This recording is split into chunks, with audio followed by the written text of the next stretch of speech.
Alabama picking up a big win over Florida State, 24-7. Kevin Scarbinsky joining me now from the ATL, and we talked about it earlier this week. Since 1950, the biggest season opener for any two teams, and that's Alabama #1, Florida State #3, and of course the defense. We'll talk about them first. It's the Alabama defense.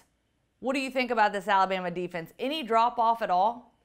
I could have sworn when I watched the NFL draft in the spring that Alabama lost 7 defensive regulars to the professional ranks.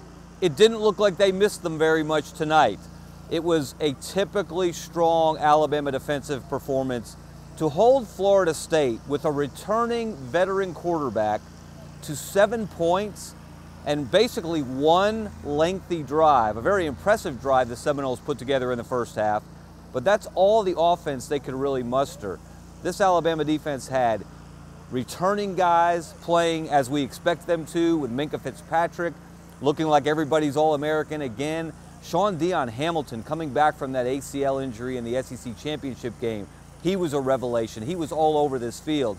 And then new guys like Joshua Frazier batting down passes. Raekwon Davis coming back from his gunshot wound to come up with a key sack. New guys making plays, old guys making plays. The defense is still there at Alabama. And if they're going to get special teams play like this, Lauren, with a blocked punt, a turnover on a kickoff return, a blocked field goal, they're not going to have to score a whole lot of points to keep winning.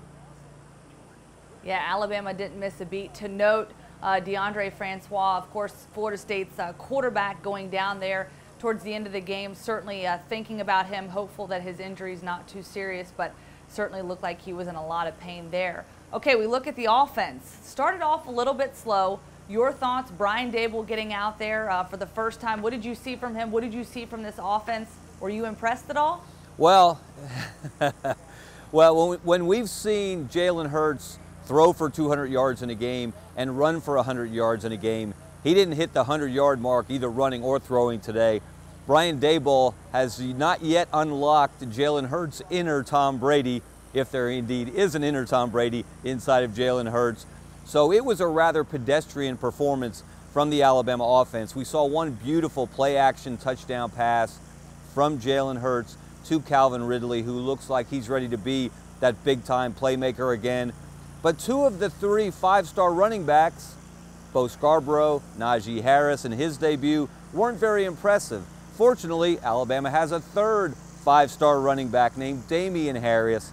He had a big run on the opening snap of the game, and then he scored what really was the put-away touchdown after the turnover on a kickoff return.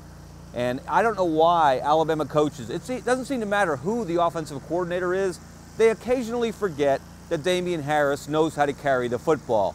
They're better off when they remember that he's really good at it. Great point there. Now, Alabama, the overall landscape, we said before, the biggest season opener. They go out here and win it 24-7.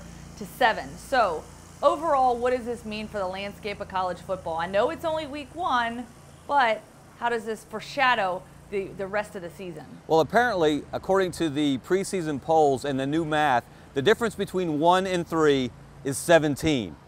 And that was obviously the final margin in this game. We don't know, Lauren, based on what we saw here tonight, if Florida State is indeed the #3 team in the country, or if, as has been the case the last couple of years, they're the #2 team in the ACC behind Clemson.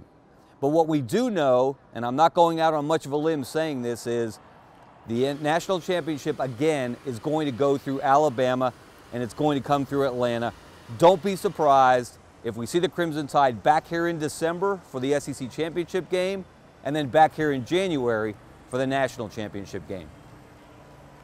Oh, you heard it here first. Kevin Scarbinsky, thank you so much. Of course, we'll be looking for the rest of your work on AL.com along with our other Alabama Crimson Tide updates.